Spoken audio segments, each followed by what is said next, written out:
Okay, so now that we did Bash, let's go over Python basics. So Python is one of the most utilized scripting languages in the hacking community, if not the most utilized. This is due to its simplicity and power because it's pretty much like almost like English kind of. It's a little bit easier than the Bash scripting is, and it's very very powerful. You can literally do anything that you can imagine with Python. So Python is very easy to pick up, and it's going to drastically help you with your hacking career or any career that you have in cybersecurity in general because Python is used typically, to automate processes, in gigantic enterprises, and it's very, very valuable to know Python. So we're gonna go over the basics. And since majority of the exploits that you're gonna see are written in Python, being able to read it and know what's going on and how to modify it is going to be key. Go over some basic Python syntax. So Python scripts in Linux start similarly to the Bash ones, except this time it's going to say /usr/bin/python. That's going to tell the system to interpret this as a Python script when it runs. So if you want to declare a variable here, just variable name equals value. If you want to access a variable, you just type the variable name. If you want to print something out on the screen, instead of using echo, in this case we would use print, and then we would put the parenthesis signs and whatever text that we want to put inside of it. Okay, so let's talk about creating functions in Python. So if you want to create a function, you start with def and then the function name with the parentheses and then colon, and you would then start defining your function.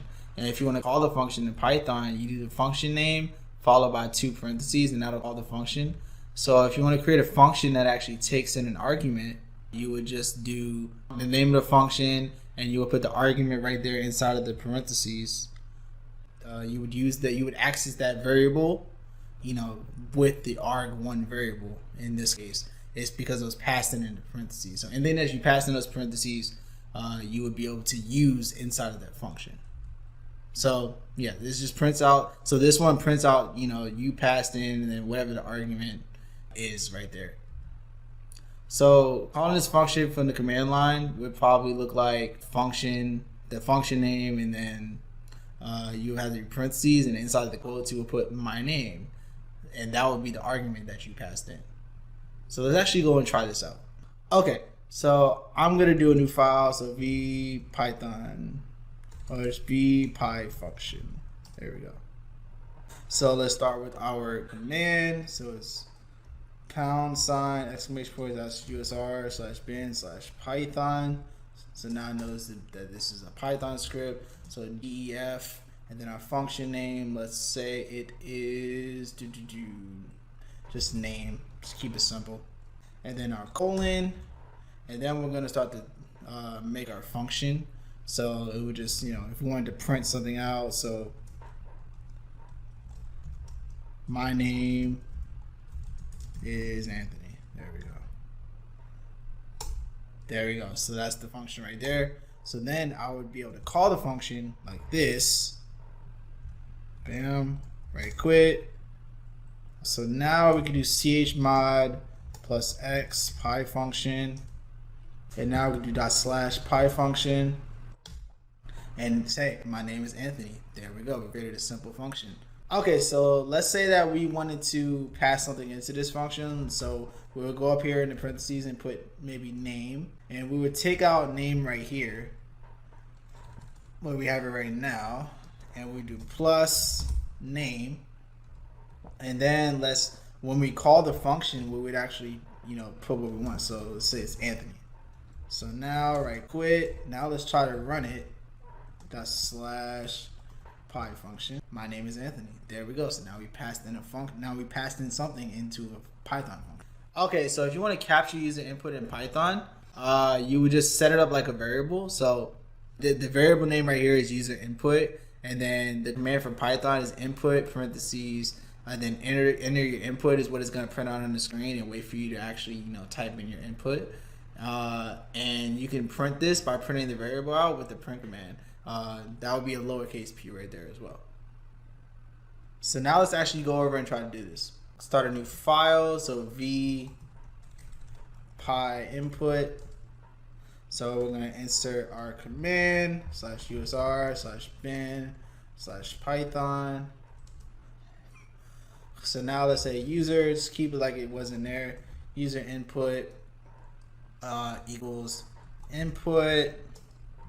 Let's say enter your age, and make sure we have parentheses around that. And let's make sure that we spell input right. And then we're going to print user input. There we go. So let's right quit, chmod plus x pi input, bam, dot slash pi input, enter your age. It's gonna ask me how old I am. Let's say I'm 28 because I am.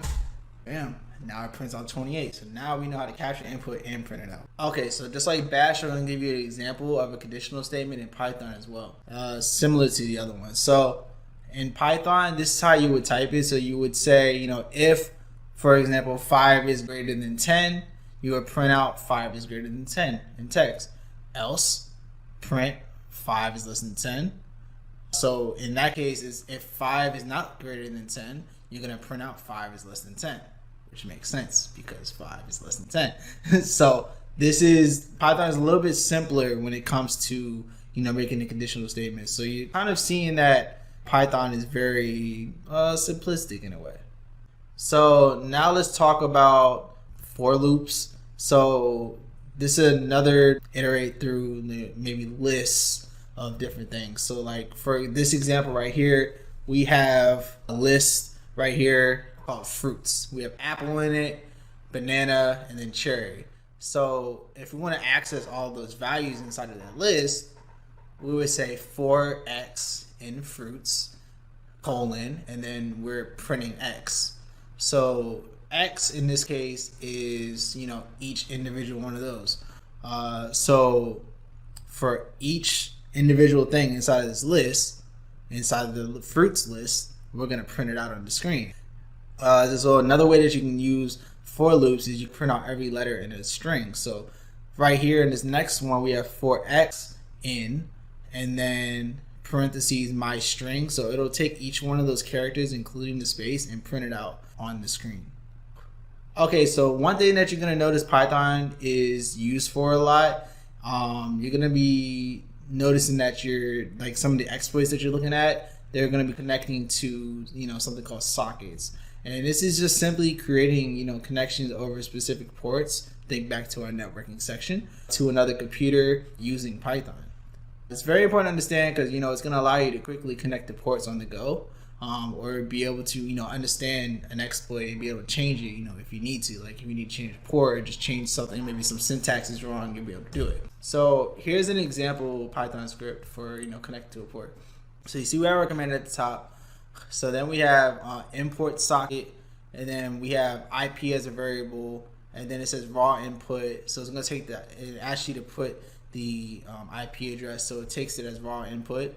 And then you have the port, which you're taking as input. We're putting the port in, and this is also like user captured input. And then we have another variable that's going to be, this is the line that connects us to the port. So socket.socket. And then these commands right in here is going to allow you to connect to a socket. So the way that we would actually make this connection is using the if statement. So if s.connect underscore ex, and then you put those two variables in there, the IP and the port, then we would print, a port, and then say that that port is actually closed. So it's a way to check to see if you can actually get to this port. If you can get to it, then it would say that it was open. But in this case, if you can't get to it, it would say that it's closed. So that's kind of like a basic overview of, how you would actually connect to like different ports. If you wanted to maybe do like a manual port scan, which you would probably never want to do. But if you wanted to do something like that, you will be able to check to see if a port is open. If you want to check on the fly, you can have this script handy and you can check that. Okay, so you kind of already seen me do this, and I've kind of already gone over it. But if you want to, just to go over it really quickly, individually, if you want to execute any script to save it as a file, you're going to want to go to the directory that's in, and just type in // and then the script name, and then just hit enter, and you're gonna be good to go. So you've already seen me do that a million times, and if you're going along with me, you've probably done it as well.